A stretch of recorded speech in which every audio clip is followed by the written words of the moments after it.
जय गुरुदेव। प्रणाम सभी को। निरोग जीवन के महत्वपूर्ण सूत्र अध्याय 2, क्या खाएं कैसे खाएं। लास्ट टॉपिक हमने पढ़ा आहार की उपयोगिता और उसके मूल तत्वों के बारे में। चलिए आज के टॉपिक की तरफ हम आगे बढ़ते हैं। भोजन के 5 मुख्य उपादान।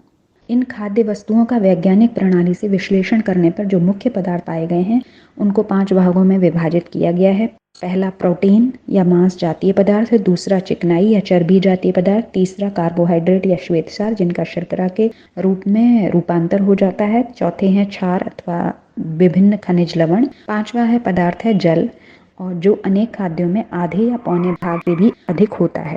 स्वास्थ्य की दृष्टि से इन सब पदार्थों का हमारे शरीर में एक नियत परिमाण में रहना आवश्यक है। इनमें घटा बढ़ी होने से विभिन्न प्रकार के रोगों का सूत्रपात होता है। इसलिए हमको अपने आहार का निश्चय करते समय ऐसी वस्तुओं को चुनना चाहिए जिससे ये पांचों तत्व हमारे शरीर की विशेष परिस्थिति, हमारे काम धंधे और हमारी जन्मजात प्रकृति की दृष्टि से उचित परिमाण में प्राप्त हो सकें। यद्यपि ये पांचों तत्व प्रत्येक पदार्थ में न्यूनाधिक मात्रा में मिलते हैं, पर कोई पदार्थ ऐसा नहीं है जिसके अकेले के सेवन से ही शरीर को सब तत्व उचित मात्रा में मिल सकें।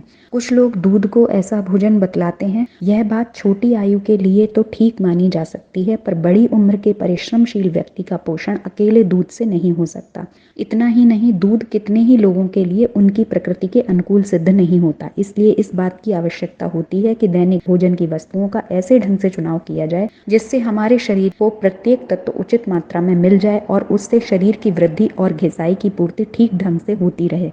यहाँ यह बात अवश्य ध्यान में रखनी चाहिए कि मनुष्य के शरीर की वृद्धि का समय लगभग 25 वर्ष की आयु तक माना गया है। उस समय तक ऐसे पदार्थों की विशेष रूप से आवश्यकता पड़ी है जिनमें प्रोटीन या मांस बढ़ाने वाले तत्व और स्नेह जातीय पदार्थ अपेक्षाकृत अधिक मात्रा में हों। जैसे जैसे आयु बढ़ जाए, मनुष्य को शरीर वृद्धि करने वाले पदार्थों का प्रयोग कम करके शरीर की ताप को स्थिर रखने वाले और क्षार जातीय पदार्थों का सेवन अधिक करने लगना चाहिए।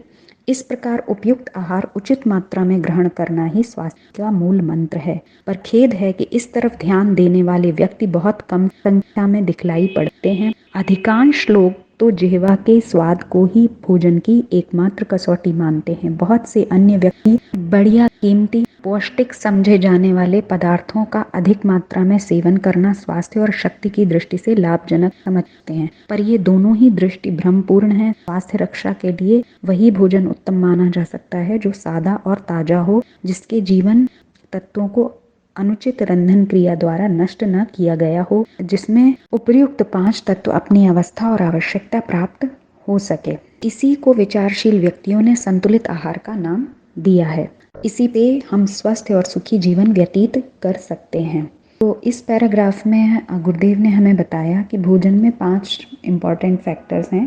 पहला प्रोटीन, दूसरा कार्बोहाइड्रेट, और तीसरा वसा मीन्स चिकनाई, और चौथा विटामिन्स और क्षार लवण, और पांचवा जल। तो इन पांचों का एक प्रॉपर कॉम्बिनेशन हमें लेना चाहिए उचित मात्रा में। जिस तरह की एज हो उसके अकॉर्डिंग 25 से पहले हमारे जो है वो ग्रोथ होती है, तो उसके लिए हमें प्रोटीन और वसा वाली चीज़ें ज़्यादा लेनी चाहिए। आफ्टर दैट हमको क्षारीय चीज़ें ज़्यादा लेनी चाहिए, विटामिन ज़्यादा लेने चाहिए ताकि शरीर का ताप स्थिर रह सके, और प्रोटीन और चिकनाई वाले पदार्थ हैं वो कम कर देने चाहिए। ठीक है, तो ये इस पैराग्राफ में बताया कि 5 मुख्य उपादान हैं भोजन के, वो क्या हैं। जय गुरुदेव। प्रणाम सभी को।